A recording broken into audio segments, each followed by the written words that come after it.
Welcome to Fast Chat. Today I'm joined by Tate Haymond, Chief Revenue Officer of Digit. So Tate, the wealth management platform space is getting pretty crowded these days. Why Digit? Yeah, it's a great question. There's a lot of different platforms that people can choose from, certainly. I think from our perspective, there's a couple of things that we bring to the table that are a little bit different. So first of all, we're all institutional folks. So we've come from the institutional investing side, global bank risk portfolio management, asset allocations from pensions, foundations, endowments, et cetera. And so a lot of the problems that wealth management groups are having today are problems that we've been working with for decades, right? Yeah. So, I mean, it's things like private equity or other types of alternative investments or multiple currencies or multiple sources of data or whatever it might be. An institutional investor has had to deal with that forever, right? Because when you think of why do people get into those things, it just seems to bring on more complexity. It's the search for diversified returns.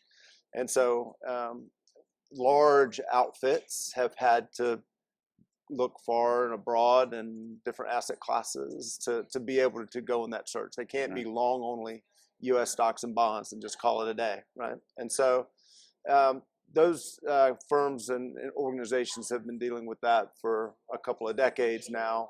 And really, the wealth management space has not had access to that same level of capability. And so all we've done really is said, okay, we've been doing this for a long time. Can we just kind of turn our focus downstream just a little bit and start to bring that level of capability? And that includes risk assessment, risk scenario analysis, things of that nature that a lot of wealth management shops have had problems trying to figure out how to work with. And some of it is because the technology that a lot of companies use in the wealth management space was built before those things were a thing, right? So again, they might have been in existence, but not really for high net worth or ultra high net worth investors, perhaps. In the last 4, 5, 6 years, that's changed. And so you're dealing with many times a platform that might have been built for an on-premise installation. Gosh, I'd really like that to be in the web. Well, that's not as easy as just like picking something up and suddenly saying it's on the web. You've got to be able to have the ability to handle different types of data. So private equity investment, for example, uses a quarterly internal rate of return calculation.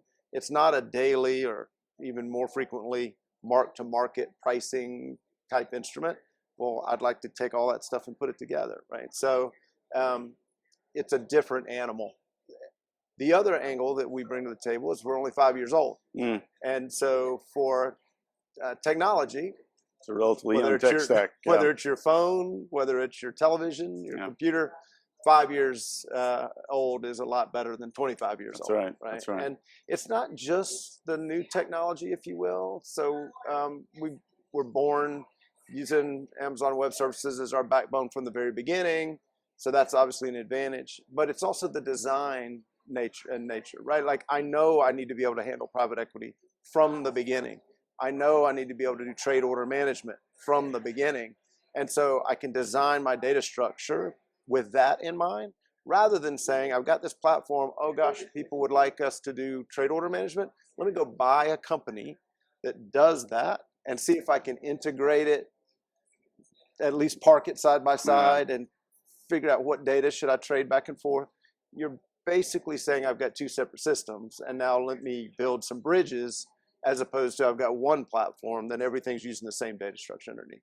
So new technology is new capability, but it's also a fresh design, knowing what I need to know. And those two things are things that the wealth management industry hasn't really seen a lot of over the last 15, 20 years, because they were all handling the same kind of problems. Right. Well, how does Digit provide a differentiated enough client advisor experience to drive, ongoing revenue growth? Yeah, well, that's a big piece of it. So what we just talked about a moment ago makes it sound like, well, if you need super intense risk assessment, or you're really into private equity and you're recomputing IRRs or something, then we've got a great fit. But the way that advisors make money is by gaining new clients, keeping clients, an often overlooked angle, which is expanding the wallet of my current clients. So when we're talking about high net worth, ultra high net worth type investors and clients, most of the time they've got money in several places, right? They don't put all their eggs in one basket. But if I'm doing such a great job with my piece of the pie, they may look around and say, well, why don't I just give that other chunk to them because it's all going well, right? Mm-hmm. So I don't sometimes even have to add new clients in order to grow. I can just expand the wallet of the existing clients that I have. But clients are the way that I make money. This isn't a foundation or an endowment that doesn't have clients, right? That's just managing their own portfolio. These are people that are in business to attain and attract clients. So what differentiates you? You've got a wealth management shop, I've got a wealth management shop. Why would someone go with you rather than they go with me, or vice versa? How do you draw that line of distinction? Well, one way you can do it is by changing that experience that the end client has. Perfect example.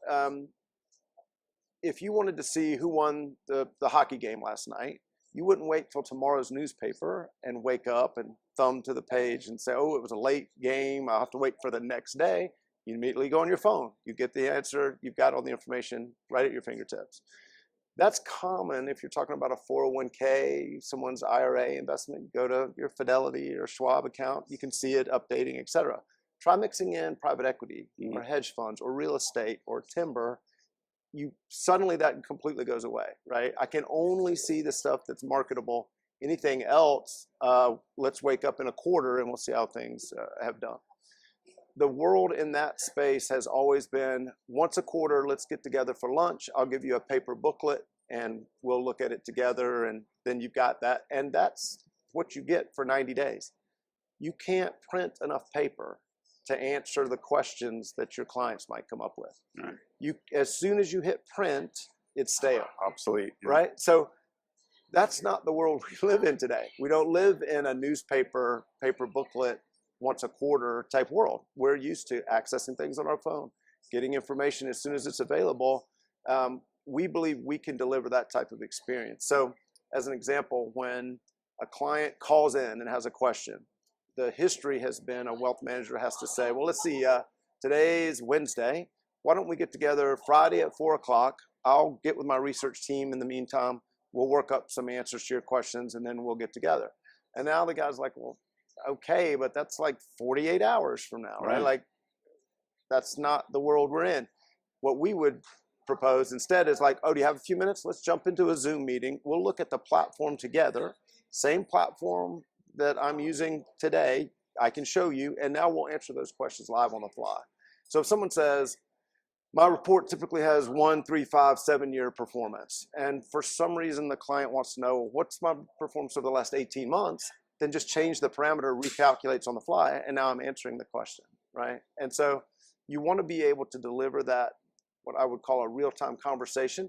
The data doesn't always change real-time. Private equity, I can't make that number show up any faster than a quarter. But as soon as I have new information, I ought to be able to answer those questions in real time. Right. And so if I can have that kind of experience, then my client doesn't go home thinking, gosh, I have to wait 48 hours. My client says, what a great experience I just had. My client talks to his buddies and says, man, my guy had a great answer like that. That's how we grow assets. That's how we gain new clients. So if we can do that, we can help our clients actually make money rather than just use it as an efficiency platform on how they might manage their business. All right. Well, great to meet you, Tate. Yeah, you as well. Thanks so much. I appreciate the time. Thanks, everybody, for joining us on this Fast Chat and learning a little bit more about Digit.